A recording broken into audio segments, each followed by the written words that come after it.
Welcome to Blizzard Fire. We hope this video helps fire up your solution. In this video, I will explain how to play penny stocks. Open a brokerage account focused on low-priced equities and enable market data access. Fund your account with risk capital you can afford to lose and set stop losses before placing trades. Start with 1 or 2 positions to learn market behavior and track each trade in a simple spreadsheet to review outcomes and improve strategy over time.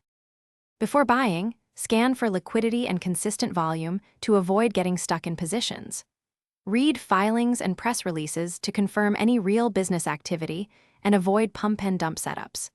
Use charting tools to spot support, resistance, and sudden volume spikes that signal interest. Combine technical signals with fundamental sanity checks and keep a watch list so you can react quickly when setups meet your rules.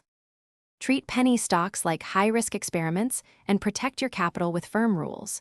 Decide your stop loss and target before entering and size positions small relative to your account. Use mental or trailing stops to lock in gains and cut losers quickly. Keep a trading journal to record emotions and outcomes so you learn from each trade. Consistent risk control keeps you in the game longer and helps compound skill. Thanks for watching. If you found this helpful, don't forget to like and subscribe.